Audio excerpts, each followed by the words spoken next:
Among Fire Emblem Three Houses' diverse cast of students and knights lies a number of top-tier waifus with their own special qualities: beauty, strength, grace, cuteness, wisdom, love, bloodlust, intelligence, charm. They each have the power to seize their destiny and claim the title of Best Waifu. But there can only be one. Welcome to Fire Emblem Three Houses Waifu Battle Royale. Here's how this works. I place 23 Houses waifus into a randomized bracket of 1v1 matches. Each video will list the waifu's pros and cons to determine a winner for that bracket, until we crown the perfect waifu for Laifu. The tournament will be double elimination, meaning the loser from the first round will be placed in the loser's bracket where they can fight to stay alive. The first round will focus on the school phase, and then the second round will focus on part 2, so any plot points or character development that occurs after the 5-year jump will not be considered during round 1. This might put a few contestants at a disadvantage, thus the need for a randomized tournament. And as always, please note that these are based on my opinions that I hope I will be able to articulate and argue well enough. If you disagree, or even feel I don't give your waifu enough credit, by all means let me know in the comments. I promise I'll only delete the ones I don't like. What? Nothing, don't worry about it. Now let us begin round 1 with our first match, an unexpected one to say the least. The diligent, clumsy, orange-haired Annette versus the holy, divine beauty, Rhea. First, Annette. She's kind of like the orange-haired kid sister you never knew you wanted. She's a very determined woman who can't help but make unfortunate mistakes. Top of her class at the Magic Academy because of her hard work, she's close friends with Mercedes, and she's searching for her father at the Officers Academy. Pros. Hardworking. She was the top of her class at the Magical Academy for her work ethic. She's also a bit of a dork, which I surprisingly relate to. She's clumsy and accident-prone, which leads to some good support conversations. Loves music, singing, could totally see her with a SoundCloud or YouTube page, and she's got a cute face. Good voice acting, but Japanese voice actress gives off an even cuter charm, almost giving her more of a ditzier, airhead attitude. She has really great synergy with the other Blue Lions members, as most of the Blue Lions cast does, so maybe that's not really her per se and more of the rest of the Blue Lions, but hey, you know, I think that's a pro. Cons. Her hair. I find the hair loops too odd and impractical, even by Fire Emblem Three Houses standards, like a rejected hairstyle for Padme in the Star Wars prequels. Her design is too plain. When hair loops are your biggest feature, there's more to be desired.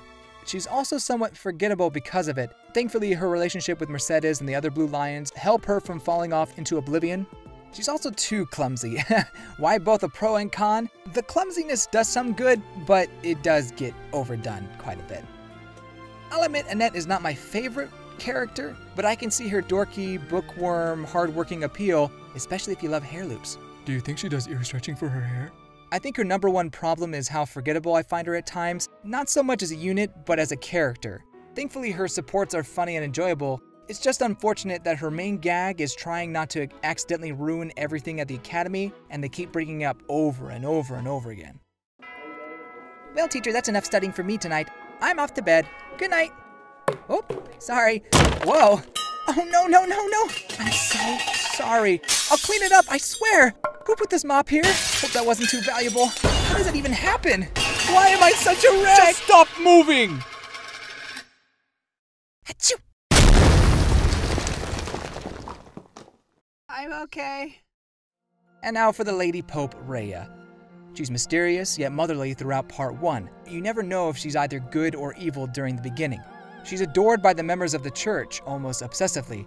She's also an important player in the overall story, so I guess she gets a good amount of limelight there. Pros. I really do love her design. Sure, it's a little goofy looking, but the design fits her Catholic church leader theme. The colors of her robes and headpiece complement her natural green eyes and hair very well. Her voice is superb, and the lines delivered fantastically, both in Japanese and English. She sounds perhaps a little more holy and motherly in Japanese, but I say the English voice actress did an excellent job. She plays her role as church leader well, motherly, but she will show her righteous fury. She also has that sense of ambiguity, good or evil. I like that. Her support with Byleth kind of shows the non-holy side of Rhea, the more humanized, or the more normal side, less holier than thou kind of side. She's still Rhea, but it's like the real Rhea without the air of Pope. cons. While her righteous fury is understandable for a church figure, it doesn't help her in the waifu category. She could snap at any moment. Her personality is a tad boring, but that's mostly due to her position. Having more supports with other units might have helped that, but all she has is Beleth. Without going into spoilers, can you really trust her? Is she the person she claims to be? Why does Gerald have these ill feelings towards her? The ambiguity is an interesting plot point, but it doesn't help me feel completely safe around her, if you know what I mean. Rhea's also unrecruitable, which is kind of a bummer. Not that I needed another OP mage or something like that, but it would have been nice to connect to her on the battlefield as well, and not just in the monastery. Not too many cons for Rhea, although by no means do I find her amazing. Her mysteriousness is appealing, but also a major red flag. That, coupled with her severe intolerance to those dissenters of the church, makes it hard to feel comfortable around her. Lady Rhea, might I have a moment? Of course, Professor, anything for you. What seems to be troubling you?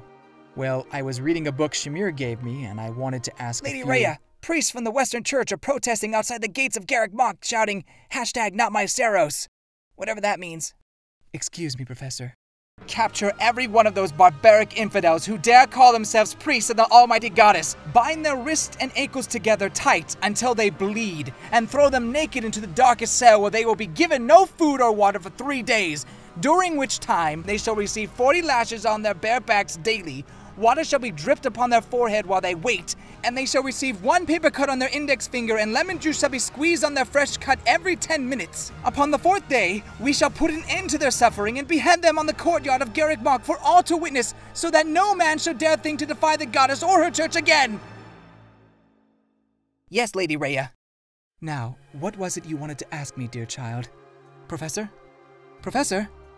Putting craziness aside, She is really pretty. and since her background is one of the main questions for the plot, Rhea has a lot of waifu potential going into Part 1. Part 2 is another story. But is that potential enough to knock off our clumsy bookworm, or do the orange hair rings strangle the Lady Pope out of commission? The winner of this round goes to... Annette! What? Trust me, I am surprised as you are. I thought Annette wouldn't be able to take down the sexy Pope going into this, but as I was gathering footage, I found Annette to be a much better unit than I remembered. Her magic attacks pack a punch, and her speed usually allows her to get off 2 hits in 1 turn. Granted, this was New Game Plus Annette, so the results are a little skewed, but I was impressed enough to put her above Rhea, who can't even be recruited.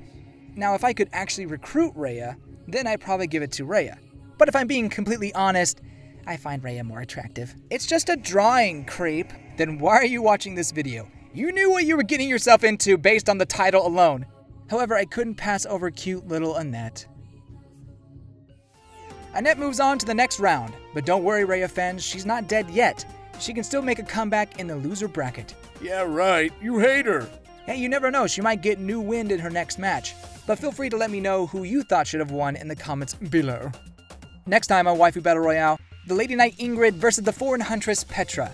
Who will claim victory? Find out next time. Be sure to share these videos with your friends and let me know what you think of this matchup. Goodbye, you good people.